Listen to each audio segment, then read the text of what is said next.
सभी का स्वागत है टारगेट नीति में। दोस्तों आज जो फिजिक्स की क्लास है इसमें हम dual nature of radiation and matter chapter को करेंगे कंप्लीट। ठीक है, इसमें जितने भी इंपॉर्टेंट कॉन्सेप्ट्स, प्रिंसिपल्स एंड फार्मूले है, साथ में दोस्तों इसमें कुछ इंपॉर्टेंट ग्राफ्स भी है जिसपे आपको स्पेशल थोड़ा अटेंशन देना है क्योंकि वो काफ़ी ज़्यादा इंपॉर्टेंट ग्राफ्स है इसमें।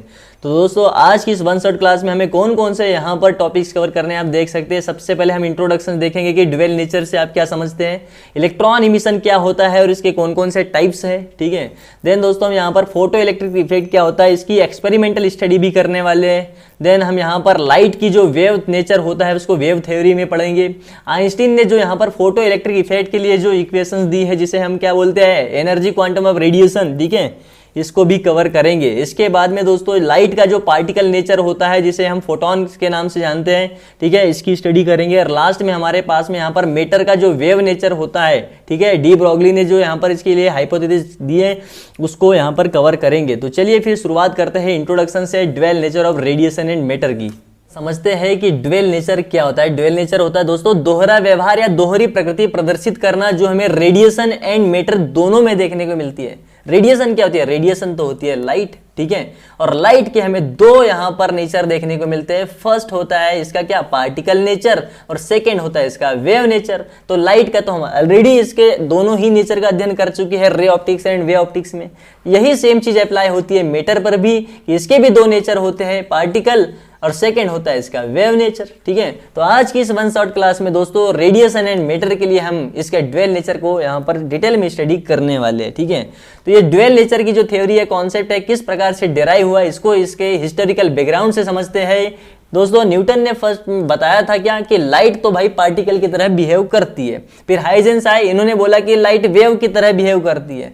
बाद में फिर मैक्सवेल आए, इन्होंने बोला कि लाइट तो वेव की तरह बिहेव करती है लेकिन वो इलेक्ट्रोमैग्नेटिक वेव्स होती है। ठीक है, फिर सन 1900 में आए प्लांक और इन्होंने एक थ्योरी दी, कौन सी, क्वांटम थ्योरी ऑफ रेडिएशन। और यहां पर इन्होंने बताया कि जो लाइट होती है वो इस प्रकार से कंटिन्यूअस नहीं होती है बल्कि वो छोटे छोटे एनर्जी के क्वांटा होती है। क्या होते हैं, छोटे छोटे एनर्जी के क्वांटा या बंडल्स होते हैं, समझ लीजिए, बंडल बोले तो, लेकिन उनको क्वांटा कहा जाता है। ठीक है, लेकिन लाइट के लिए इन्होंने बोला कि जो छोटे छोटे एनर्जी के क्वांटा है ना, वो क्या है, फोटॉन्स है। क्या है, फोटॉन्स है। ठीक है, फिर आगे दोस्तों कौन आए, सन 1905 में आइंस्टीन आए और इन्होंने जो ये फोटोन थ्योरी थी लाइट की, इसको यहाँ पर डिटेल में एक्सपेरिमेंट के द्वारा समझाया कि ये फोटो इलेक्ट्रिक इफेक्ट यहाँ पर प्रदर्शित करती है।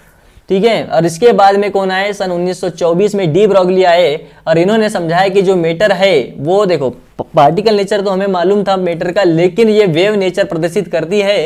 ये डी ब्रॉगली के हाइपोथेसिस से हमें क्लियर हुआ। ठीक है, तो शुरुआत करते हैं दोस्तों यहाँ पर इलेक्ट्रॉन इमिशन क्या है इसको समझते हैं। सबसे पहले तो देखो इलेक्ट्रॉन इमिशन दोस्तों एक प्रकार की ऐसी प्रोसेस होती है जो क्या होता है, जैसे मान लो हमारे पास में कोई मेटल है, ठीक है, अब ये मेटल है, अब इसके सरफेस पे बहुत सारे इलेक्ट्रॉन्स है और वो लूजली बाउंड है। ठीक है, और अगर इस मेटल पर हम क्या करेंगे, एनर्जी दे रहे हैं बाहर से, ठीक है, एनर्जी देंगे तो इस मेटल के सरफेस पे जो इलेक्ट्रॉन्स है जो लूजली बाउंड है वो यहाँ पर एनर्जी पाके क्या हो जाते हैं, इजेक्ट होने लगते हैं। क्या होने लगते हैं, इजेक्ट होने लगते हैं। और यही प्रोसेस को क्या बोला जाता है, इलेक्ट्रॉन इमिशन। ठीक है, अब होता यह है, अगर मान लो ये इलेक्ट्रॉन टाइटली बाउंड रहते, ठीक है, इनकी बाउंडिंग अच्छी रहती, खतरनाक रहती लेवल की, तो फिर भाई इसको यहाँ से इजेक्ट करना आसान नहीं रहता, बहुत ज्यादा एनर्जी की जरूरत पड़ती। ठीक है, पता चले बहुत ज्यादा एनर्जी दे रहे हैं उसके बाद भी वो क्या हो रहा है, उसके बाउंड नहीं टूट रहे, यानी कि वो इजेक्ट नहीं हो रहा है इलेक्ट्रॉन।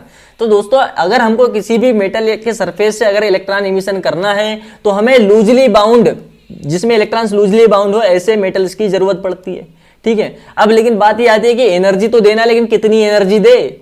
तो दोस्तों इसमें होता है कि ऐसी मिनिमम एनर्जी जो रिक्वायर्ड होती है किसी भी मेटल सरफेस से इलेक्ट्रॉन के इमिशन में, उसको नाम दिया कि वो वर्क फंक्शन होंगी। वर्क फंक्शन क्या है, वर्क फंक्शन होती है मिनिमम एनर्जी रिक्वायर्ड टू यहाँ पर इजेक्शन ऑफ इलेक्ट्रॉन, ठीक है, from the any metal surface. ठीक है, उसको बोला जाता है वर्क फंक्शन। तो ये वर्क फंक्शन फिक्स नहीं रहता है, अलग अलग मेटल की ये अलग अलग होती है। ठीक है, तो इसमें क्या होता है, जो लूजली बाउंड जो यहाँ पर क्या होते हैं इलेक्ट्रॉन होते हैं, जैसे सीजीएम में देखने को मिलता है, इसकी जो होती है क्या, वर्क फंक्शन जो मिनिमम एनर्जी इसमें कम लगती है। ठीक है, सोडियम में कम लगती है। और इस प्रकार से जो यहाँ पर लूजली बाउंड इलेक्ट्रॉन्स वाली जो मेटल्स होते हैं उसका इसमें यूज किया जाता है इलेक्ट्रॉन इमिशन में। ठीक है, जिसमें कम से कम हमें एनर्जी का यहाँ पर उपयोग करना पड़े। ठीक है, कम से कम एनर्जी से काम चल जाए। ठीक है, तो ये जो वर्क फंक्शन है ना दोस्तों, ये क्या होती है, minimum energy required to liberate an electron from the surface of the metal. ठीक है, जिसे हम फाई या फिर W0 से रिप्रेजेंट करते हैं। अब ये वर्क फंक्शन है क्या है, तो ये एनर्जी ही, तो इसकी जो यूनिट होती है वो क्या होती है, जूल होती है। लेकिन यहां पर हम क्या कर रहे हैं, इलेक्ट्रॉन को एनर्जी दे रहे हैं ना, तो यहां पर इलेक्ट्रॉन वोल्ट में इसकी यूनिट होती है। इसकी अगर वैल्यू की बात करें तो एक इलेक्ट्रॉन वोल्ट होता है 1.602 इंटू 10⁻⁻⁹ जूल। ठीक है, चले आगे। अब दोस्तों देखो, इलेक्ट्रॉन इमिशन तो आप समझ गए कि भाई कोई मेटल है, उसके सरफेस पे लूजली बाउंड इलेक्ट्रॉन्स है। अब इस इलेक्ट्रॉन को अगर मुझे इजेक्ट करवाना है, मतलब इस सरफेस से यहां पर इसका इमिशन करवाना है, तो मुझे यहां पर कुछ यहां पर एनर्जी देना पड़ेगा। वो एनर्जी किस हिसाब से देते हैं हम फाई, यानी कि वर्क डन, जो वन का वर्क फंक्शन होता है उसके आधार पे देते हैं। ठीक है, तो वर्क फंक्शन तो एक ऐसी मिनिमम एनर्जी है जो इसके इलेक्ट्रॉन इमिशन करवाने के लिए जरूरत होती है। ठीक है, तो अब मान लो मैंने इसको एनर्जी दे दी। ठीक है, अब इसके इलेक्ट्रॉन हो गए क्या, चार्ज हो गए, एनर्जी पा ली उन्होंने, और वो यहां से इजेक्ट होने लगे। ठीक है, तो ये प्रक्रिया कहलाती है इलेक्ट्रॉन इमिशन। लेकिन कितने तरीके से हम यहाँ पे इलेक्ट्रॉन इमिशन करा सकते हैं। ठीक है, तो देखो हम यहाँ पर 4 तरीके से इलेक्ट्रॉन इमिशन को सीखने वाले हैं। फर्स्ट होता है थर्मियोनिक इमिशन, जिसमें हम क्या करते हैं, किसी भी मेटल सरफेस को हीट देते हैं। ठीक है, थर्मल एनर्जी दोस्तों इलेक्ट्रॉन्स को यहाँ पर मिलती है, अगर उसको इनफ एनर्जी मिल गई। ठीक है, थोड़ी बहुत एनर्जी से काम नहीं चलता, जितनी उस मेटल के सरफेस को यहां पर मिनिमम एनर्जी जो चाहिए उसके वर्क फंक्शन के हिसाब से, अगर उसको इनफ एनर्जी हमने प्रोवाइड करवा दी, थर्मल एनर्जी, तो वो उसके जो इलेक्ट्रॉन्स होते हैं वो इजेक्ट होने लग जाते हैं। ठीक है, तो ये हो गया फर्स्ट हमारा थर्मियोनिक इमिशन। क्लियर। दूसरा आता है फील्ड इमिशन, जिसमें हम एक स्ट्रॉन्ग इलेक्ट्रिक फील्ड का प्रयोग करेंगे। किसमें, किसी भी मेटल सरफेस पर स्ट्रॉन्ग इलेक्ट्रिक फील्ड उस पर लगाएंगे। फिर क्या होता है, उस जो स्ट्रॉन्ग इलेक्ट्रिक फील्ड है उसके कारण जो इलेक्ट्रॉन्स यहां पर एनर्जी पाकर क्या होते हैं, इजेक्ट होने लगते हैं। यही प्रोसेस क्या है, फील्ड इमिशन है। अगली हमारे पास में फोटो इलेक्ट्रिक इमिशन है, और इसी का हम इस चैप्टर में अध्ययन करेंगे। ठीक है, फोटो इलेक्ट्रिक इमिशन का ही। फोटो इलेक्ट्रिक इमिशन में क्या होता है, जो लाइट है, यानी कि जो फोटॉन्स है, अभी हमने देखा ना, जो छोटे छोटे एनर्जी के क्वांटा या बंडल्स है उनको फोटॉन्स कहते हैं। उसको हम क्या करेंगे, किसी मेटल सरफेस पर प्रवाहित करेंगे। ठीक है, फोटॉन्स या लाइट को प्रवाहित करेंगे किस पे, मेटल पर। अब जो ये फोटॉन्स है इसमें एनर्जी होती है, ये एनर्जी ट्रांसफर करते हैं इलेक्ट्रॉन्स को। जब फोटॉन की एनर्जी गई इलेक्ट्रॉन्स में, तो इलेक्ट्रॉन हुए चार्ज और वो यहां से इजेक्ट होने लगते हैं। अगर उसको जितनी भी उसकी वर्क फंक्शन है उस मेटल सरफेस की, उसके हिसाब से इनफ एनर्जी अगर जो यहाँ पे ये फोटॉन्स ने अगर प्रोवाइड करवा दी, तो वो यहां से इजेक्ट होने लगते हैं। ठीक है, अभी हम इसका डिटेल में स्टडी करने वाले हैं आगे। अब सेकेंडरी इमिशन क्या होता है भाई, तो सेकेंडरी इमिशन ऐसा इमिशन है जिसमें क्या होता है कि अगर हम हाई एनर्जी के जो इलेक्ट्रॉन्स है उसको स्ट्राइक करा दो किसी मेटल पे। ठीक है, तो जो हाई एनर्जी के इलेक्ट्रॉन्स है वो यहां पर एनर्जी ट्रांसफर करेंगे किसको, जो मेटल सरफेस पे जो लूजली बाउंड इलेक्ट्रॉन्स है उसमें। फिर वो एनर्जी पाकर क्या होने लगेंगे, इजेक्ट होने लगेंगे। ठीक है, तो इस प्रकार से सेकेंडरी इमिशन होता है। लेकिन हमको तो पढ़ना है क्या, फोटो इलेक्ट्रिक इमिशन, जिसमें हम फोटॉन्स का यहां पर प्रयोग करने वाले हैं। ठीक है, तो चलिए फिर हम समझते हैं यहां पर फोटो इलेक्ट्रिक इफेक्ट को। अब ये फोटो इलेक्ट्रिक इफेक्ट का यहां पर जो कॉन्सेप्ट है, जो डिस्कवरी है, किस प्रकार से हुई देखो।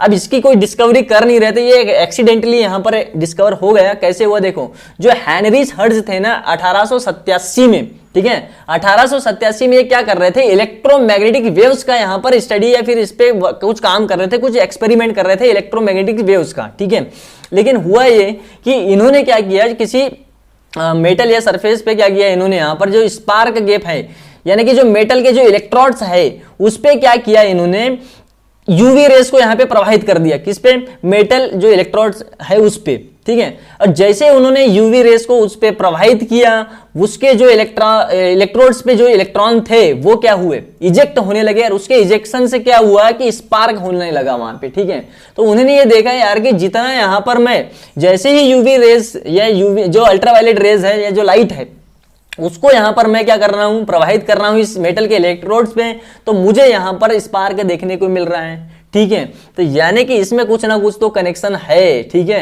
तो यहां से ये डिस्कवरी फोटो इलेक्ट्रिक इफेक्ट की देखने को मिली हमें। ठीक है, तो इन्होंने ऑब्जर्वेशन क्या क्या किया है वहां पे, उन्होंने ऑब्जर्व किया कि जैसे ही मैंने यहाँ पे यूवी लाइट को क्या किया, यूवी लाइट को मैंने इनहेंस्ड किया, तो इस जो यूवी लाइट जैसे प्रवाहित करी उस मेटल के इलेक्ट्रोड्स पर, तो उसे वहां पर क्या हुआ, उनको वहां पर स्पार्किंग दिखने लगी। ठीक है, तो उन्होंने वहां पे क्या इसका एक्सप्लेनेशन दिया कि जो इलेक्ट्रॉन्स है वहां पे इजेक्ट हो रहे हैं उस यूवी रेस के कारण। ठीक है, यूवी लाइट के कारण। ठीक है, उस मेटल सरफेस पे इलेक्ट्रॉन्स क्या हो रहा है, इजेक्ट हो रहा है, जिसके कारण उनको यहां पर स्पार्क नजर आ रहा है। ठीक है, दूसरा उन्होंने एक चीज ये देखी कि वो जो इफेक्ट नजर आया यूवी रेस का उस इलेक्ट्रोड्स पर, वो इमीडिएट मतलब इमीडिएट इफेक्ट था, उसमें कोई भी टाइम डिले नहीं था। ठीक है, जैसे ही उन्होंने यहां पर इंस्टेंटली जैसे उन्होंने क्या किया, यूवी लाइट को उस पर प्रवाहित किया, वैसे ही उन्हें यहां पर स्पार्क दिखने लगा, यानी कि इमिशन ऑफ इलेक्ट्रॉन्स इमीडिएट होने लगा। ठीक है, तीसरी चीज उनको क्या नजर आई यहां पर कि जैसे इमिशन जो हो रहा था वहां पर, उनको यहां पर जो लाइट है वो सर्टेन फ्रीक्वेंसी की चाहिए थी। ठीक है, मतलब जो यहां पर जो इलेक्ट्रोड्स थे मेटल के, वहां पर एक सर्टेन फ्रीक्वेंसी की क्या जरूरत थी, लाइट की जरूरत थी। ठीक है, उसकी जो फ्रीक्वेंसी है वो कुछ मिनिमम मतलब उतनी तो चाहिए, अगर उससे कम फ्रीक्वेंसी की अगर वो लाइट अगर उस पर प्रवाहित कर रहे थे तो इमिशन नहीं हो रहा था। ठीक है, यानी कि अच्छे खासी जो जितनी उसको फ्रीक्वेंसी की जरूरत थी उस फ्रीक्वेंसी को बोला जाता है थ्रेशोल्ड फ्रीक्वेंसी। ठीक है, थ्रेशोल्ड फ्रीक्वेंसी बोला जाता है उस फ्रीक्वेंसी को जिसके ऊपर ही यहां पर हमें मतलब उस फ्रीक्वेंसी के थ्रेशोल्ड फ्रीक्वेंसी से ऊपर के ही हमें यहां पर फ्रीक्वेंसी प्रवाहित करना है। अगर थ्रेशोल्ड फ्रीक्वेंसी से बिलो लेवल की अगर फ्रीक्वेंसी हम वहां पर प्रवाहित करेंगे तो इमिशन देखने को नहीं मिल रहा था। ठीक है, क्लियर हुआ इतना? तो सिग्निफिकेंस क्या है भाई इस मतलब ऑब्जर्वेशन, ये जो एक्सपेरिमेंट था इसका, इस जो हर्ट्ज का जो एक्सपेरिमेंट था, यहां से फर्स्ट फिजिकल प्रूफ मिल गया कि भाई फोटो इलेक्ट्रिक इफेक्ट जैसा भी कोई चीज होती है। ठीक है, लेकिन उन्होंने यहां पे क्या किया था, इसको एक्सप्लेन नहीं कर पाए थे वो पूरी तरीके से। ठीक है, उन्होंने बस इतना यहां पर ऑब्जर्वेशन किया कि भाई यूवी रेस को यहां पे प्रवाहित करने से कुछ ना कुछ यहां पर इसमें रिलेशन है, स्पार्किंग मुझे देखने को मिल रही है, यानी यहां पे इलेक्ट्रॉन का इमिशन हो रहा है। लेकिन वो ये नहीं समझा पा रहे थे कि भाई इलेक्ट्रॉन का इमिशन क्यों हो रहा है। ठीक है, जो फ्रीक्वेंसी है कितनी चाहिए वो यहां पे डिस्क्राइब नहीं कर पा रहे थे। तो इसको बाद में डिस्क्राइब किया था कि किसने, आइंस्टीन ने यहां पर एक्सपेरिमेंट के द्वारा 1905 में क्वांटम थ्योरी ऑफ लाइट यानी कि फोटॉन्स का जो कॉन्सेप्ट जब उन्होंने दिया था तब उन्होंने एक्सप्लेन किया था। ठीक है, अभी हम आगे पढ़ने वाले हैं इसको भी। ठीक है, तो दोस्तों अब हम यहां पर हेल्वेच एंड लेनार्ड्स का जो यहां पर ऑब्जर्वेशन है इसको पढ़ने वाले हैं। ठीक है, क्या किया कि एक जिंक प्लेट लाई, ठीक है, जिसपे पॉजिटिवली चार्ज था। ठीक है, अब हुआ ये कि इन्होंने इस पे एक यूवी लाइट का फ्लो किया। ठीक है, जैसे ही इन्होंने यूवी लाइट का फ्लो किया तो जो जिंक प्लेट पे पॉजिटिव चार्ज था वो रिमेन बना रहा। ठीक है, उसमें यहां पर चेंज देखने को हमको नहीं मिला। लेकिन इन्होंने क्या किया, एक दूसरी प्लेट लाई, अब उस पर था क्या, नेगेटिव चार्ज। ठीक है, फिर उन्होंने इस पे यूवी लाइट का फ्लो किया, फिर उन्होंने देखा कि भाई चार्ज तो गायब हो गया। ठीक है, तो ऐसे कैसे हुआ?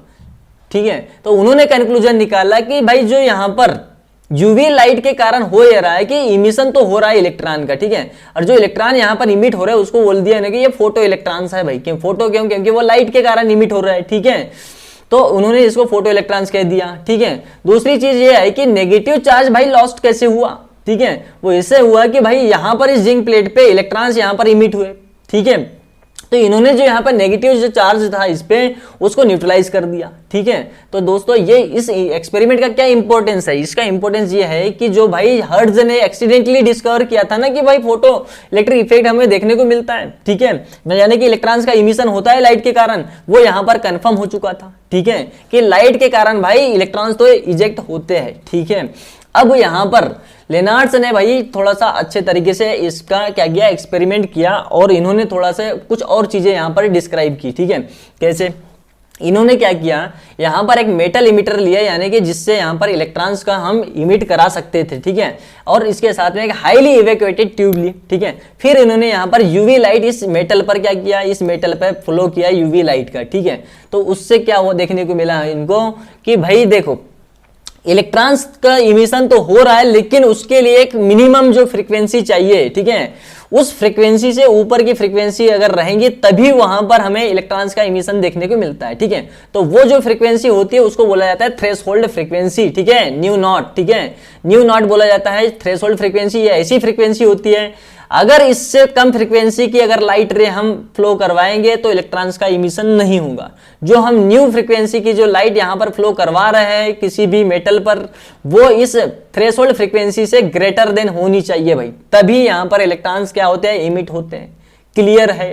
तो यहां से क्लियर ये हुआ कि भाई जो लाइट्स के कारण जो इलेक्ट्रॉन इमिशन हो रहा है ना, वो डिपेंड करते हैं फ्रीक्वेंसी पर, लाइट्स की फ्रीक्वेंसी पे डिपेंड करता है कि इलेक्ट्रॉन इमिशन होगा या नहीं होगा। ठीक है, इंटेंसिटी से पे डिपेंड नहीं कर रहा है वो। ठीक है, और दूसरी चीज उन्होंने यहां पर यह बताया कि भाई देखो इंटेंसिटी पे डिपेंड करता है कि कितने नंबर ऑफ इलेक्ट्रॉन्स इमिट होंगे। ठीक है, और जो इमिशन का जो कारण है वो है कि फ्रीक्वेंसी थ्रेशोल्ड फ्रीक्वेंसी से जो है अधिक रहनी चाहिए, तभी इमिशन होगा।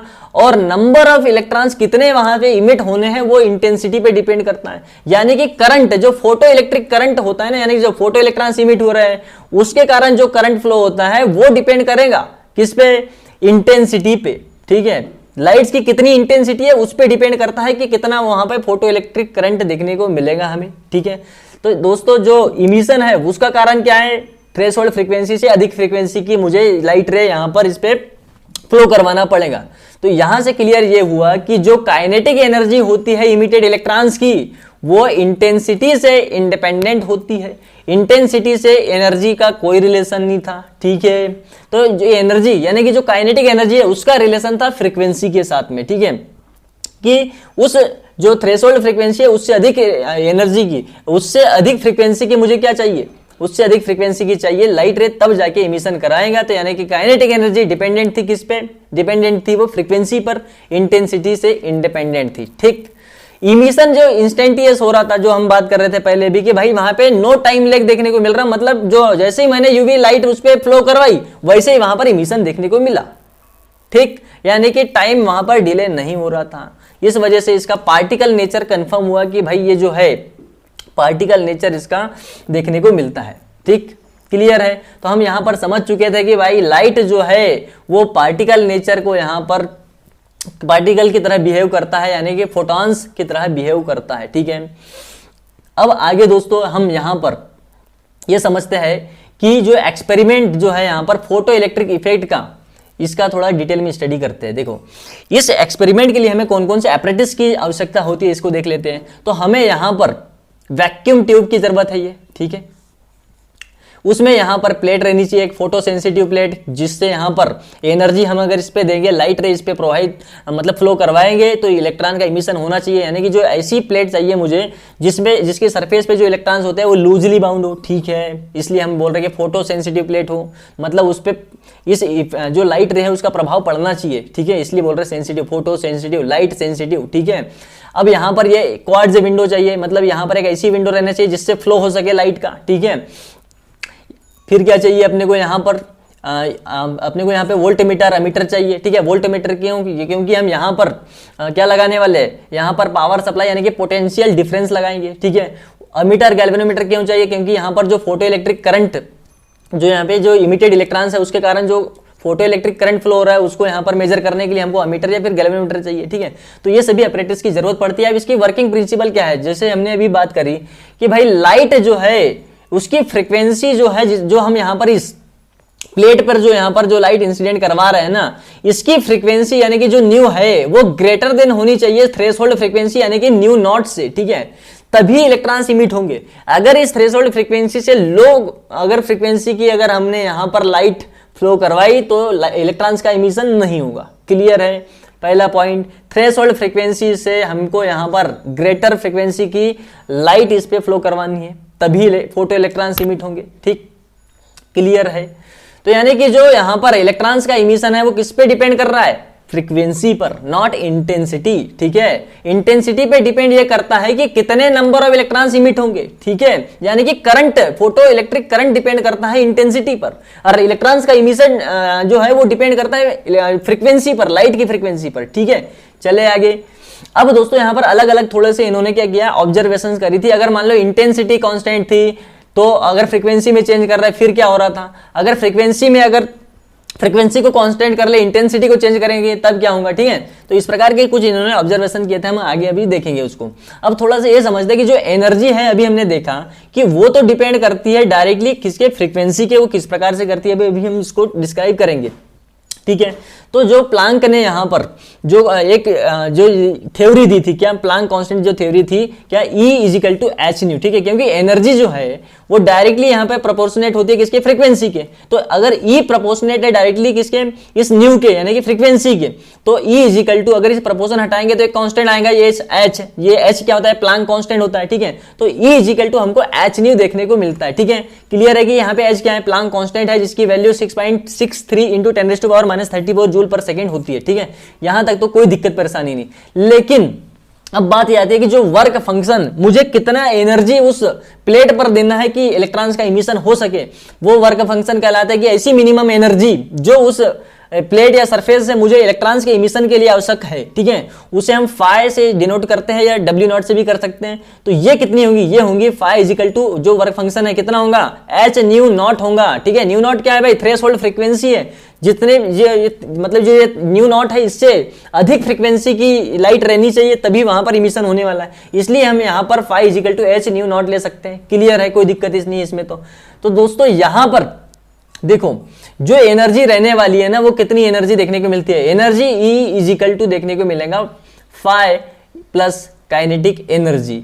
अब ये फाई क्या है, ये तो वर्क फंक्शन है, ठीक है, ऐसी मिनिमम एनर्जी जो रिक्वायरमेंट है हमको यहाँ पर इलेक्ट्रॉन्स के इमिशन के लिए, ठीक। और ये काइनेटिक एनर्जी देखो, इससे ज्यादा एनर्जी के हम यहाँ पर फ्लो करवाएंगे ना उस पर लाइट रे, तो इसके कारण तो उसमें इलेक्ट्रॉन्स का इमिशन हुआ और फिर यहां पर फ्लो होने लगता है इस काइनेटिक एनर्जी के कारण। तो ठीक है, तो E इजिकल टू इस एनर्जी को हम क्या लिख सकते हैं यहां से, E is equal to h nu, ठीक है, E is equal to h nu ले सकते हैं। ये जो वर्क फंक्शन फाई है इसको एच न्यू नॉट ले सकते हैं यहां से, ठीक है, work function phi is equal to h nu naught, ठीक है, और काइनेटिक एनर्जी है, ठीक है। तो हमको यहां पर ये इक्वेशन देखने को मिलती है इसके एनर्जी की, ठीक है।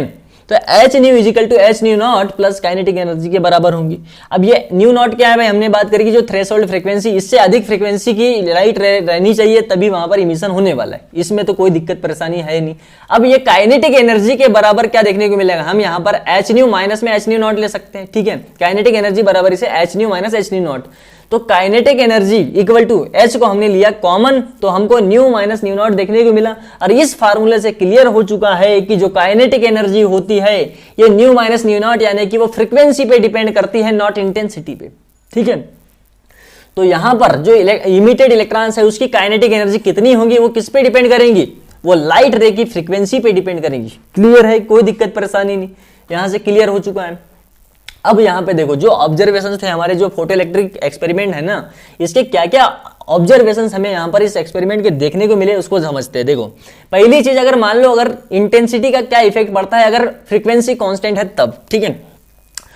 तो अब इंटेंसिटी को हमने कर दिया इंक्रीज, इंटेंसिटी के इंक्रीज होने से फोटो इलेक्ट्रिक करंट बढ़ा, क्योंकि भाई इसका जो emitted number of photo electrons है ना वो डिपेंड करते हैं इसकी इंटेंसिटी पर कि लाइट रे की इंटेंसिटी कितनी है।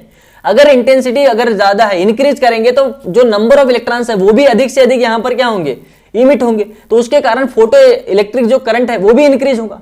क्लियर है, इतना कोई दिक्कत परेशानी नहीं। लेकिन जो भाई काइनेटिक एनर्जी है वो तो इस पे डिपेंड नहीं करती है, अभी हमने देखा कि वो डिपेंड करती है किस पे, फ्रीक्वेंसी पर, ठीक है। क्लियर है, तो इंटेंसिटी को बढ़ाने से काइनेटिक एनर्जी में कोई भी चेंज नहीं होता है, चेंज होता है किसमें, फोटो इलेक्ट्रिक करंट में, क्योंकि नंबर ऑफ इमिटेड इलेक्ट्रॉन्स वहां पर इंक्रीज हो जाते हैं इंटेंसिटी बढ़ाने से। क्लियर है, तो कैसा ग्राफ देखने को मिलता है यहां पर जो फोटो इलेक्ट्रिक करंट है और इंटेंसिटी में, तो यहां पर हमें एक स्ट्रेट लाइन जो इस प्रकार से बढ़ता हुआ दिखता है, जैसे कि मान लो इंटेंसिटी हमारी इस तरफ है लाइट की और जो हमारा फोटो इलेक्ट्रिक करंट इस प्रकार से है, ठीक है, ऊपर वाई एक्सिस पे। तो अगर हमने इंटेंसिटी बढ़ाई तो भैया फोटो इलेक्ट्रिक करंट भी बढ़ रहा है इस प्रकार से स्ट्रेट लाइन में, जितनी ज्यादा इंटेंसिटी बढ़ाओगे फोटो इलेक्ट्रिक करंट उतना ही ज्यादा बढ़ता जाएगा, कोई दिक्कत परेशानी नहीं। क्लियर हुआ कि जो फोटो इलेक्ट्रिक जो करंट है, जो इलेक्ट्रॉन्स है इमिटेड, वो डायरेक्टली प्रोपोर्शनल होता है किसके, इंटेंसिटी के, ठीक। दूसरे यहां पर क्या ऑब्जर्वेशन देखने को मिला, अगर हम इंटेंसिटी को कांस्टेंट कर देते हैं भाई, ठीक है, लाइट रे की जो यहां पर जो हमारी इंटेंसिटी है उसको कर दिया कांस्टेंट, अब हम चेंज करेंगे फ्रीक्वेंसी में, ठीक है। तो क्या यहां पर चेंज देखने को मिलता है, देखो अगर हमने फ्रीक्वेंसी बढ़ाई, किसकी, लाइट रे की फ्रीक्वेंसी बढ़ा दी, अब जैसे ही हमने फ्रीक्वेंसी बढ़ाई तो इंक्रीज हो जाएंगी काइनेटिक एनर्जी, क्योंकि काइनेटिक एनर्जी डायरेक्टली प्रोपोर्शनल होता है किसके, फ्रीक्वेंसी के, ठीक है, कोई दिक्कत परेशानी नहीं। और फ्रीक्वेंसी कितनी चाहिए, फ्रीक्वेंसी चाहिए हमें थ्रेशोल्ड फ्रीक्वेंसी से ज्यादा, न्यू नॉट से ज्यादा चाहिए, जो हम न्यू फ्रीक्वेंसी की लाइट उस पे फ्लो करवा रहा है किस पे, प्लेट पे, वो ग्रेटर देन होनी चाहिए न्यू नॉट से, ठीक है, तभी इलेक्ट्रॉन्स का इमिशन होता है। अगर इस न्यू नॉट से लो फ्रीक्वेंसी अगर हमने वहां पे फ्लो करवाई तो भैया नहीं होगा इमिशन, ठीक है, कोई दिक्कत परेशानी नहीं। तो इसका क्या ग्राफ देखने को मिलता है, काइनेटिक एनर्जी डिपेंड कर रही है ना फ्रीक्वेंसी पे, तो इसके बीच में क्या रिलेशन बनता है, देखो मान लो हमारे पास में यहां पर एक्स एक्सिस पर है फ्रीक्वेंसी वाई एक्सिस पर है हमारे पास में काइनेटिक एनर्जी। तो अब क्या होता है, अब देखो जितना ज्यादा, देखो एक तो इलेक्ट्रॉन का इमिशन के लिए जो है मिनिमम फ्रीक्वेंसी तो चाहिए, मतलब इस थ्रेशोल्ड जो फ्रीक्वेंसी है न्यू नॉट, इससे तो मेरे को ज्यादा फ्रीक्वेंसी की लेनी ही पड़ेगी लाइट, तभी तो यहां पे इलेक्ट्रॉन्स का इमिशन होगा। ठीक है, अगर इससे कम, इस जो न्यू नॉट है यानी कि ये थ्रेशोल्ड फ्रीक्वेंसी है, इससे कम फ्रीक्वेंसी की लाइट है तो इलेक्ट्रॉन्स का इमिशन नहीं होगा। ठीक है, कोई दिक्कत नहीं, मतलब यहाँ पे कोई भी एनर्जी नहीं देखने को मिलेगी काइनेटिक एनर्जी। लेकिन जैसे ही इस न्यू नॉट से ज्यादा फ्रीक्वेंसी की अगर हम यहाँ पर लाइट क्या करेंगे, फ्लो करवाएंगे, तो यहाँ पर काइनेटिक एनर्जी बढ़ने लगती है। जितनी ज्यादा फ्रीक्वेंसी होगी उतनी ज्यादा काइनेटिक एनर्जी बढ़ते जा रही, जितनी ज्यादा यहाँ पर फ्रीक्वेंसी बढ़ेगी काइनेटिक एनर्जी भी बढ़ेगी। क्लियर है, इनका जो इंटरसेप्ट देखने को मिलता है यहाँ पर वो इस प्रकार से नेगेटिव देखने को मिलता है, माइनस का एच न्यू नॉट। भाई हमने फार्मूला डिराइव किया था काइनेटिक एनर्जी का, क्या होता था काइनेटिक एनर्जी का, एच न्यू माइनस में एच न्यू नॉट। ठीक है, अब इस माइनस का एच न्यू नॉट को मैंने पहले लिख दिया प्लस का एच न्यू। ठीक है, अब इसका क्या करते हैं, जैसे हमने मैथमेटिक्स में एक इक्वेशन पढ़ी थी y इजिकल स्लोप की equation, y is equal to C plus M X. ठीक है, y is equal to M X plus C बोलते थे वहां पे, तो हम यहाँ पर इसको कंपेयर करते हैं इससे y is equal to C plus M x से। अब यहाँ पे देखो जो स्लोप होगा, ठीक है, इस ग्राफ का जो स्लोप होगा वो क्या होगा, यहां पर इससे जब हम कंपेयर करेंगे तो इस m की वैल्यू क्या देखने को मिलती है, h। ठीक है, तो यहां पर जो स्लोप रहने वाला है इस ग्राफ का, इसका स्लोप रहने वाला है h। ठीक है, कोई दिक्कत नहीं। लेकिन जो इसका इंटरसेप्ट है आप देखोगे कि ये नेगेटिव में आ रहा है, देखो माइनस का एच न्यू नॉट, तो ये जो यहाँ पर देखने को मिलता है इसका इंटरसेप्ट कितना, माइनस का एच न्यू नॉट, या फिर इसको माइनस का 5 भी कह सकते हैं। ठीक है, कोई दिक्कत परेशानी नहीं।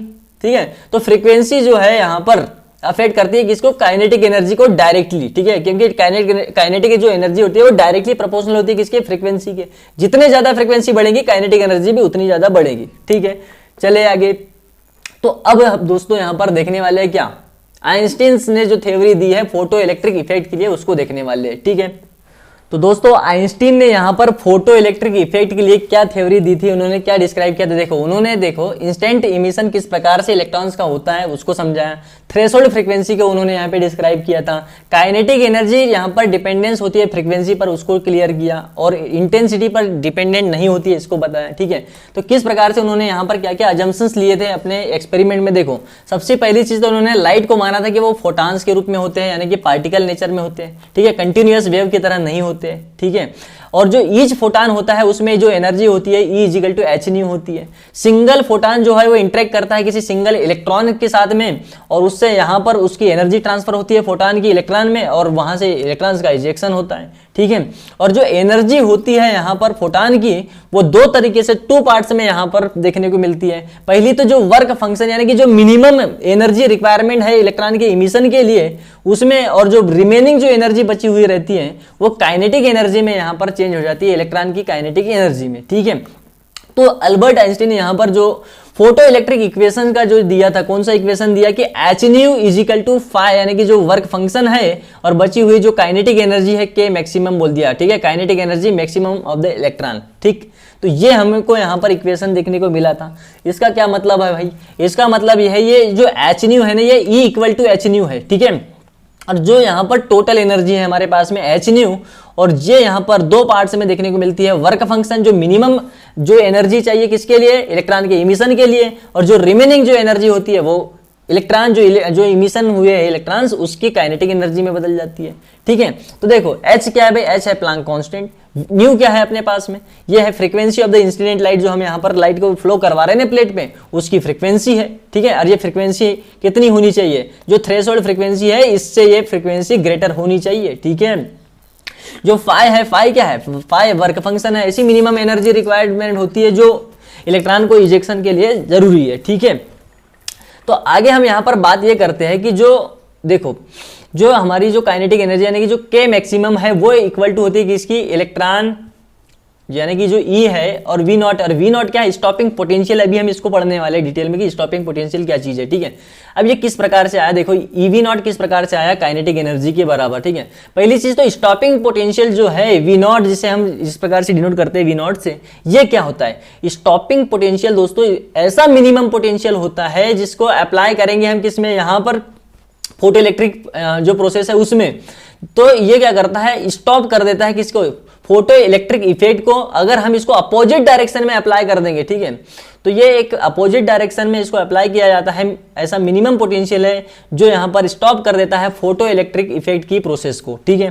तो जो काइनेटिक एनर्जी होती है वो ईवी नॉट होती है। कैसे भाई, देखो जो वर्क डन होता है वो W = QV होता है, और Q हमारा जो है यहाँ पे इलेक्ट्रॉन यानी कि E है, और V क्या है, ये जो पोटेंशियल है ये यहाँ पर स्टॉपिंग पोटेंशियल V0 है, ठीक है। तो काइनेटिक एनर्जी बराबर इसे क्या है, हम EV0 लिख सकते हैं भाई। तो जो टोटल एनर्जी है वो तो भाई E = phi यानी कि जो वर्क डन है प्लस काइनेटिक एनर्जी होती है। दो पार्ट में हमने देखी अभी एनर्जी, दो पार्ट में यहाँ पर डिस्क्राइब होती है। तो पहली चीज हमको देखो E = hν मिलता है, ठीक है। तो मैं यहां पर E को hν लिख सकता हूं, और जो मिनिमम एनर्जी जो वर्क फंक्शन है, ठीक है, उसको हम hν0 लिख सकते हैं, क्योंकि ये ν0 क्या है, ये ऐसी फ्रीक्वेंसी है जो यहां पर इससे ग्रेटर फ्रीक्वेंसी चाहिए हमको क्या, इलेक्ट्रॉन इमिशन के लिए। तो हम इसको ये लिख सकते हैं। और काइनेटिक एनर्जी को हम यहां से इस फार्मूले से लिख सकते हैं भाई EV0, ठीक है। V0 क्या है, V0 हमारा यहाँ पर स्टॉपिंग पोटेंशियल है जो हम यहाँ पर अपोजिट डायरेक्शन में अप्लाई करेंगे, जिससे फोटो इलेक्ट्रिक जो यहाँ पर इफेक्ट हो रहा है वो स्टॉप हो जाएगा, ठीक है। देखो अभी EV0 = हमें क्या मिलने वाला है, EV0 = मिल जाएगा hν माइनस का hν0, ठीक है, कोई दिक्कत नहीं। तो देखो अब हम यहाँ क्या करने वाले, देखो यहाँ पे कुछ नहीं, hν0 को हमने पहले लिख दिया, प्लस का हमने hν लिखा है, ठीक है।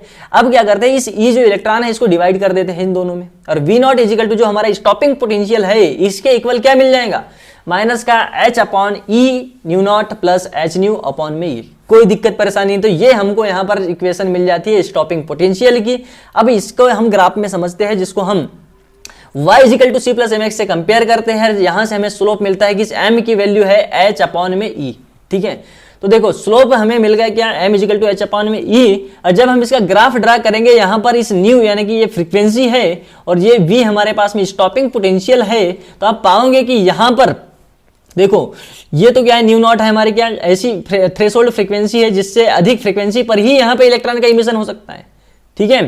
तो जब हम क्या करेंगे यहाँ पर इस जो हमारे पास में स्टॉपिंग पोटेंशियल इसको नेगेटिव डायरेक्शन में जब इधर अप्लाई करेंगे, ठीक है, तो उसके कारण क्या होता है, उसके कारण स्टॉपिंग मतलब स्टॉप हो जाता है कौन, फोटो इलेक्ट्रिक इफेक्ट जो प्रोसेस है वो स्टॉप हो जाती है। अगर हम इस पोटेंशियल को हम क्या करेंगे नेगेटिव में अप्लाई कर देंगे, और अगर इसको पॉजिटिव में बढ़ाएंगे, जितना ज्यादा बढ़ाएंगे उतनी ज्यादा यहाँ पर हमें क्या देखने को मिलेगी, इलेक्ट्रॉन इमिशन उतना ज्यादा देखने को मिलेगा, ठीक है। तो अब हम दोस्तों यहाँ पर समझने वाले को थ्रेशोल्ड फ्रीक्वेंसी भी हम बात कर चुके हैं कि ये ऐसी मिनिमम फ्रीक्वेंसी है जो यहाँ पर फोटो इलेक्ट्रिक इमिशन के लिए जरूरी है, ठीक है। अब देखो ये भी हम बात कर चुके हैं कि थ्रेशोल्ड फ्रीक्वेंसी यहाँ पर हमको ऐसी फ्रीक्वेंसी चाहिए जो इस थ्रेशोल्ड फ्रीक्वेंसी से अधिक हो। और इंस्टेंटेनियस इमिशन क्यों होता है ये भी हम बात कर चुके हैं कि जो फोटोन होता है वो यहाँ पर सिंगल इलेक्ट्रॉन के साथ में क्या करता है, एक सिंगल फोटोन एक सिंगल इलेक्ट्रॉन से इंटरेक्ट करता है, एनर्जी ट्रांसफर करता है, फिर यहाँ पे उसका इंस्टेंटेनियस हमें यहाँ पर इमिशन देखने को मिलता है, नो टाइम लैग होता है, कोई भी यहाँ पे वो डिले नहीं होता है उसके इमिशन में। काइनेटिक एनर्जी डायरेक्टली प्रोपोर्शनल है किसके, फ्रीक्वेंसी के, ठीक है। इंटेंसिटी पे डिपेंडेंट नहीं होती है काइनेटिक एनर्जी, ठीक है। इंटेंसिटी अगर हम इंक्रीज करेंगे तो नंबर ऑफ इमिशंस जो है इलेक्ट्रॉन्स वो यहां पर बढ़ जाएंगे, और उसके कारण जो फोटो इलेक्ट्रिक करंट है वो बढ़ जाएगा, ठीक है। क्लियर है, कोई दिक्कत परेशानी नहीं। अब हम स्टॉपिंग पोटेंशियल को यहां पर देखेंगे कि इस पे क्या इफेक्ट पड़ता है। देखो अगर मान लो हम नेगेटिव पोटेंशियल यानी कि जो स्टॉपिंग पोटेंशियल है उसको यहां पर अपोजिट डायरेक्शन में लगाएंगे, तो जो फोटो इलेक्ट्रिक इफेक्ट जो प्रोसेस है वो यहां पर क्या हो जाएंगी, स्टॉप हो जाएंगी, ठीक है।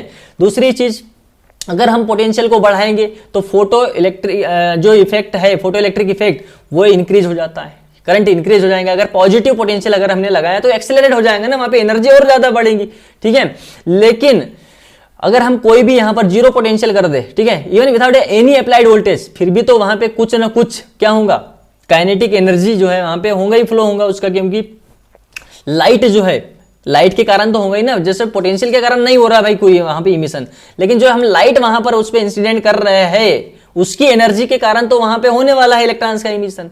लेकिन अगर हम नेगेटिव पोटेंशियल अप्लाई कर देंगे फिर क्या होगा भाई, नेगेटिव अगर अपोजिट डायरेक्शन में हमने यहाँ पे पोटेंशियल लगा दिया तो भैया फिर यहाँ पे दिक्कत है, फिर वो स्टॉप कर देता है किसको, फोटो इलेक्ट्रिक इफेक्ट की प्रोसेस को क्या कर देता है, स्टॉप कर देता है। इवन अगर मान लो क्या करेंगे यहाँ पे, अगर हमने अप्लाई किया किसको, स्टॉपिंग पोटेंशियल V0 को, तो ये इवन द फास्टेस्ट इलेक्ट्रॉन है जिसमें सबसे ज्यादा जो फास्ट एनर्जी से चल रहा है ना वो भी यहाँ पे स्टॉप हो जाता है, और करंट हो जाता है, जो फोटो इलेक्ट्रिक करंट है वो जीरो हो जाता है अगर अगर नेगेटिव पोटेंशियल अप्लाई कर दिया, स्टॉपिंग पोटेंशियल या नेगेटिव पोटेंशियल जिसे बोलते हैं, ठीक है। इसके कारण ये प्रक्रिया हो जाती है क्या, स्टॉप, ठीक है। अब देखो यहां पे समझो, जो फ्रीक्वेंसी और जो इंटेंसिटी का कॉन्सेप्ट है इसको थोड़ा सा अच्छे से समझो, क्योंकि ये थोड़ा इंपॉर्टेंट है। अभी अगर मान लो, देखो क्या होता है इसमें, ये बात ये आती है कि अगर मान लो हम इंटेंसिटी में चेंज कर रहे हैं, ठीक है, इंटेंसिटी में चेंज कर दो, लेकिन पोटेंशियल में वहां पर उसके नेगेटिव जो स्टॉपिंग पोटेंशियल है उसमें कोई भी चेंज देखने को नहीं मिलता। अब इंटेंसिटी हम अलग अलग इंटेंसिटी का यहाँ पे रे क्या कर रहे हैं, मतलब जो लाइट रे है ना, अलग अलग इंटेंसिटी से हम यहाँ पे फ्लो करवा रहे हैं उस प्लेट पे, ठीक है। अब जैसे ये प्लेट है, प्लेट पे हमने अलग अलग इंटेंसिटी की, एक I1 इंटेंसिटी से हमने क्या किया, यहाँ पे फ्लो करवाया, लेकिन उसका यहाँ पर इस जो क्या है हमारा स्टॉपिंग पोटेंशियल है, मतलब जो इमिशन हो रहा है ना इलेक्ट्रॉन का, उस पे यहां पर कोई इफेक्ट नहीं पड़ रहा है, ठीक है, इंटेंसिटी से। सिर्फ उसका हमको यहां पर जो फोटो इलेक्ट्रिक करंट है उस पे इफेक्ट पड़ता है उसका, किसका, इंटेंसिटी का, ठीक है। अब ये दूसरी I2 इंटेंसिटी की हमने क्या किया, यहां पर लाइट क्या किया, इंसिडेंस करी उस पे, लेकिन देखो स्टॉपिंग पोटेंशियल तो वही है। तीसरी अलग इंटेंसिटी की हमने यहां पर क्या किया, अप्लाई करी इस पे, तो उसका देखो जो स्टॉपिंग पोटेंशियल है वही है, यानी कि देखो जो इमिशन हो रहा है ना वो यहां पर इस इंटेंसिटी पे डिपेंड नहीं कर रहा है, ठीक है, वो यहां पर फ्रीक्वेंसी पे डिपेंड करता है, ठीक है। उसके कारण अगर देखो, अब अगर अलग अलग फ्रीक्वेंसी की, जो अलग अलग फ्रीक्वेंसी की हम क्या करेंगे यहां पर अप्लाई करेंगे लाइट रे को, तो उसके कारण जो इसका स्टॉपिंग पोटेंशियल होता है वो चेंज हो जाएगा। देखो ये पहली हमारी मान लो हमारी क्या न्यू वन, हमने क्या किया, न्यू वन फ्रीक्वेंसी की यहां पर लाइट रे अप्लाई करी, इस पे फ्लो करी, तो देखो इसका पोटेंशियल क्या आया, स्टॉपिंग पोटेंशियल V1 आया, माइनस का V1 आया, ठीक है। इसके बाद में हमने मान लो न्यू 2 फ्रीक्वेंसी की यहां पर क्या किया, लाइट इंसिडेंस करी, तो इसका स्टॉपिंग पोटेंशियल चेंज हो गया। फिर ऐसे तीसरी अगर मान लो हमने यहाँ पे फ्रीक्वेंसी की फ्लो करवाई यहाँ पे लाइट, तो इसके फिर पोटेंशियल जो स्टॉपिंग पोटेंशियल वो चेंज हो गया। तो जो स्टॉपिंग पोटेंशियल है वो किस पे डिपेंडेंट है भाई, वो डिपेंडेंट है उसकी फ्रीक्वेंसी पर, ठीक है। क्लियर है, यहां पर कोई दिक्कत परेशानी नहीं। अब इस ग्राफ में देखो यहां पर दो अपने पास में अलग अलग मेटल है। अब ये पहली मेटल के लिए ये जो न्यू नॉट है, ये जो हमारे पास में इसकी जो थ्रेशोल्ड फ्रीक्वेंसी है, और जो उसके लिए मेटल बी के लिए जो हमारे पास में ये जो न्यू नॉट डेज यहां पर फ्रीक्वेंसी है। अब इसमें जो पोटेंशियल होगा अप्लाई स्टॉपिंग पोटेंशियल, किसका ज्यादा होगा किसका कम होगा, जिसकी फ्रीक्वेंसी ज्यादा है उसका स्टॉपिंग पोटेंशियल भी ज्यादा होगा, ठीक है। जिसके जो फ्रीक्वेंसी कम है उसका स्टॉपिंग पोटेंशियल कम होगा, ठीक है। क्लियर है, तो स्टॉपिंग पोटेंशियल फ्रीक्वेंसी में डायरेक्ट रिलेशन है, यहां पर कोई दिक्कत परेशानी नहीं, ठीक है। क्लियर है, तो स्टॉपिंग पोटेंशियल यहां पे इंटेंसिटी से यहां पे अफेक्ट नहीं हो रहा था, अफेक्ट किससे हो रहा है, फ्रीक्वेंसी से हो रहा भाई। क्लियर है, कोई दिक्कत परेशानी नहीं। चले आगे, ऑब्जर्वेशन ये हम ऑलरेडी डिस्कस कर चुके हैं भाई कि हमें यहां पर स्टॉपिंग पोटेंशियल जो है वो यहां पर किस पे डिपेंडेंट है, फ्रीक्वेंसी पर, ठीक है। आगे चले, आगे यहां पर हमारे पास में क्या है कि अगर मान लो इसमें क्या होता है, काइनेटिक एनर्जी किस पे डिपेंडेंट है, फ्रीक्वेंसी पर, ठीक है। जितनी ज्यादा फ्रीक्वेंसी उतनी ज्यादा काइनेटिक एनर्जी, और वो इंटेंसिटी पर कोई भी उसका इफेक्ट नहीं पड़ता, इंटेंसिटी का काइनेटिक एनर्जी पर कोई भी इफेक्ट नहीं पड़ता है, ठीक है। आगे चले, आगे हमने और क्या देखा था यहां पर कि फ्रीक्वेंसी जो है अगर मान लो वो लोअर है किससे, थ्रेशोल्ड फ्रीक्वेंसी से अगर लोअर है, ठीक है, थ्रेशोल्ड फ्रीक्वेंसी से अगर लोअर है तो वो इमिशन नहीं होगा। हमें जो फ्रीक्वेंसी चाहिए ना इंसिडेंट जो रेडिएशन या जो लाइट है उसकी, वो थ्रेशोल्ड फ्रीक्वेंसी से क्या चाहिए, ग्रेटर चाहिए, ठीक है। ये सब ऑलरेडी हम डिस्कस कर चुके हैं पहले ही, ठीक है। आगे हम यहां पर बात करने वाले पार्टिकल नेचर ऑफ लाइट यानी कि फोटान की। ये क्या है इसको समझते हैं। देखो जो फोटान होता है ना वो क्वांटम यानी कि जो क्वांटा होते हैं, छोटे छोटे बंडल होते हैं एनर्जी के, उसमें होता है डिवाइडेड, ठीक है। तो ये सब मिलके यहाँ पर फोटान जो है, बहुत सारे फोटान मिलके क्या बनाते हैं, रेडिएशन बनाते हैं, लाइट एनर्जी बनाते हैं, ठीक है। तो अब यहाँ पर क्या होता है, ये मासलेस होता है, ठीक है। जो फोटान होता है उसका कोई मास नहीं होता है, वो न्यूट्रल पार्टिकल होता है, ठीक है।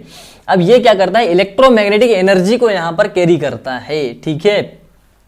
आइंस्टीन ने यहाँ पर क्या बताया, इसका कॉन्सेप्ट दिया था 1905 में फोटान का, और इन्होंने फोटो इलेक्ट्रिक इफेक्ट को यहाँ पर क्या किया था, डिस्क्राइब किया था। और इन्होंने क्या बताया कि जो एनर्जी होती है हर एक फोटान में E is equal to h nu होती है, इसका जो मोमेंटम होता है P is equal to H upon lambda होता है, ठीक है। मास इसका कुछ भी नहीं होता है, ठीक है, मासलेस होता है ये। स्पीड की बात करें तो जो, क्योंकि देखो ये होता है इलेक्ट्रोमैग्नेटिक वेव्स, उस वजह से इसके जो लाइट की जो स्पीड है क्या है इसकी 3 × 10⁸ मीटर पर सेकेंड होती है। इलेक्ट्रिक चार्ज क्या होता है, इस पे चार्ज नहीं होता है, न्यूट्रल होता है, मास और चार्ज इस पे नहीं होता है, ठीक है। नेचर की बात करें तो ये इसका पार्ट जो इस दोनों ही नेचर होते हैं, पार्टिकल एंड वेव दोनों ही नेचर देखने को मिलते हैं, ठीक है। आगे इसमें क्या है कि इंपॉर्टेंट कुछ फार्मूले हैं हमारे पास में फोटान के। देखो एनर्जी का क्या फार्मूला होता है, E=h, और जो न्यू होता है ना फ्रीक्वेंसी वो c/λ होती है, ठीक है। तो हम यहाँ पर इस न्यू को c/λ भी लिख सकते हैं, यानी कि hc/λ बन गया। और c क्या है, स्पीड है उसकी, ठीक है, 3 × 10⁸ मीटर पर सेकेंड में। मोमेंटम p=h/λ, ठीक है। लैम्डा क्या है, वेवलेंथ है उस लाइट का, ठीक है। नंबर ऑफ फोटॉन्स क्या है भाई, देखो नंबर ऑफ फोटॉन्स यहाँ पर जैसे कि हमारे पास में E=h है, तो जितने ज्यादा यहाँ पे नंबर ऑफ फोटॉन्स होंगे उतनी ज्यादा उसकी एनर्जी होंगी, तो n × h बन जाएगा ये, ठीक है। तो हम यहाँ से अगर नंबर ऑफ यहाँ पे फोटॉन्स निकालेंगे n तो E/h बन जाएगा ये, ठीक है। E/h बन जाएगा, ये क्या है, टोटल एनर्जी, ठीक है, कोई दिक्कत नहीं इसमें। और h क्या है, प्लांक कांस्टेंट है, हम ऑलरेडी डिस्कस कर चुके हैं इसको, 6.23 10⁻⁻34 जूल पर सेकेंड इसकी यूनिट होती है, ठीक है। फोटान के यहाँ पर जो है, यहाँ पर जो इन्होंने कॉन्सेप्ट दिया था आइंस्टीन ने, इसका यहाँ पर क्या क्या इन्होंने ऑब्जर्वेशन या फिर इसके बारे में बताया था, ठीक है, इसको डिस्कस करते हैं अब। होता है नहीं, जो लाइट होता है वो बिहेव करता है किसके समान, पार्टिकल के समान, और उसी को फोटान कहते हैं हम, ठीक है। और हर एक फोटान में जो एनर्जी होती है E=h होती है, ये भी हम डिस्कस कर चुके हैं। मोमेंटम भी हमने बात कर चुकी, P यहाँ पर हमको देखने को मिलता है, इसका कितना हमने ऊपर फार्मूला देखा था h/λ, ठीक है। तो ये पॉइंट हम ऑलरेडी डिस्कस कर चुके हैं, इस पर कोई भी चार्ज नहीं होता है, ये न्यूट्रल होता है, मास इसका नहीं होता है, ठीक है। तो ये सब चीजें हम ऑलरेडी डिस्कस कर चुके हैं। और हम लास्ट टॉपिक पर आते हैं हमारे वेव नेचर ऑफ मैटर पर, ठीक है, जो डी ब्रोगली की जो हाइपोथेसिस है इसको समझते हैं अब। देखो what is the wave nature of matter, wave nature of matter क्या है इसको समझो पहले तो जो लुइस डी ब्रोगली थे 1924 में, इन्होंने एक हाइपोथेसिस दिया था इसके लिए। क्या बोला इन्होंने कि जो वेव होता है ना, मतलब जो हमारा जो मैटर है वो दोनों तरीके से यहाँ पर बिहेव करता है, वेव एंड पार्टिकल दोनों ही नेचर इसके देखने को मिलते हैं, ठीक है। चाहे वो इलेक्ट्रॉन हो, प्रोटॉन हो, चाहे कुछ भी हो मैटर के, वो दोनों यहाँ पर नेचर इसके देखने को मिलते हैं, वेव एंड पार्टिकल बोथ, ठीक है। तो पहली चीज ये आता है कि जो वेव जो है ये किस प्रकार से इसका ये नेचर देखने को मिलता है, ये इन्होंने इसके हाइपोथेसिस में समझाया था। डी ब्रोगली ने हाइपोथेसिस क्या दिया कि any moving material particle like, चाहे वो इलेक्ट्रॉन हो या प्रोटॉन हो, उसके साथ में एक वेव एसोसिएटेड होती है। और देखो उसकी जो वेवलेंथ होती है लैम्डा ऑफ दिस मैटर की, मान लो किसी भी, उसकी जो वेव की वेवलेंथ है वो होती है λ=h/p। p क्या है, मोमेंटम है, h हमारा प्लांक कांस्टेंट है, और इसकी मोमेंटम p=m न्यू से क्या हो जाएगा यहाँ पर h/m न्यू या mv बोल सकते हैं, ठीक है। तो देखो अब यहाँ पर डी ब्रोगली ने क्या कॉन्सेप्ट दिया ड्यूअल नेचर के लिए। देखो पहली चीज तो बोला कि इसका वेव नेचर हमें E1=h न्यू देखने को मिलता है, लेकिन पार्टिकल नेचर क्या देखने को मिलता है, E2=mc²। अगर इन दोनों को हम मिला ले, अगर वो मान लो किसी एक ही इलेक्ट्रॉन का है, ठीक है, या फिर प्रोटॉन का भी है, तो वो बराबर होने चाहिए, उसका वेव नेचर और जो पार्टिकल नेचर है E1=E2, ये दोनों बराबर होने चाहिए। तो हम hν=mc² कर सकते हैं। देखो for the dual nature condition के लिए E1=E2 होना चाहिए। E1 हमारे पास में hν है और E2 का है mc² है। तो अब देखो यहाँ पे क्या करते हैं, हम इस न्यू को क्या लिख सकते हैं, c/λ लिख सकते हैं, लिख दिया हमने h इंटू में c/λ, और इधर है हमारे पास में mc², एक c से c हमारा कट गया, बचेगा क्या है हमारे पास में λ आ जाएगा h/mc, ठीक है। और क्या λ हम इसको देखो c की जगह में जो इसकी स्पीड है उसको v भी लिख सकते हैं ना, λ=h/mv, ठीक है। और mv को हम क्या लिख सकते हैं, mv को p लिख सकते हैं, मोमेंटम उसका, ठीक है। तो यहाँ से ये बहुत सारे इसके फार्मूला देखने को मिलते हैं, डिराइव कर सकते हैं आप एक दूसरे से। देखो λ=h/mc आया, इसको c की जगह हम v भी लिख सकते हैं, ठीक है, h/mv, ठीक है। तो λ=h/p भी कर सकते हैं, किसको, p=mv होता है, ठीक है। तो mv को हमने लिख दिया क्या, mv को लिख दिया p, ठीक है। तो ये फार्मूला बन गया। ऐसे ही दोस्तों यहाँ पर जो इसका मोमेंटम होता है रूट में 2m इंटू में काइनेटिक एनर्जी, ठीक है, ये भी इसको लिख सकते हैं λ=h/√2m काइनेटिक एनर्जी, ठीक है। अब इस काइनेटिक एनर्जी को हम क्या लिख सकते हैं, इस काइनेटिक एनर्जी को q इंटू वी लिख सकते हैं, ठीक है। तो λ=h/√2m q इंटू वी आ सकते हैं। और इस q के जगह अगर मान लो ये इलेक्ट्रॉन का होता तो हम यहाँ पर ई भी पुट कर सकते हैं इसको, ठीक है। अगर ये इलेक्ट्रॉन का है तो Q इजिकल टू ई भी पुट कर सकते हैं। और ई की वैल्यू आपको मालूम है 1.6 इंटू 10⁻⁻19 कूलम होती है, ठीक है। तो ऐसे लैम्डा जो हमको यहाँ पे मिलता है इलेक्ट्रॉन के लिए, वो उसकी वैल्यू कितनी मिलती है, मतलब वेवलेंथ कितनी मिलती है इसकी 1.23 अपॉन में √v, ठीक है, नैनोमीटर में। तो दोस्तों हमने जितने भी इसके कॉन्सेप्ट थे, फार्मूले थे, सब कुछ यहाँ पर dual nature of radiation and matter के लिए देख लिए। अब क्या करना, अब इसके जो इंपॉर्टेंट ग्राफ्स है उसका रिवाइज करना है, जो इंपॉर्टेंट फार्मूले है इनको याद करने हैं, ठीक है। तो मिलते हैं नेक्स्ट क्लास में। थैंक यू, धन्यवाद।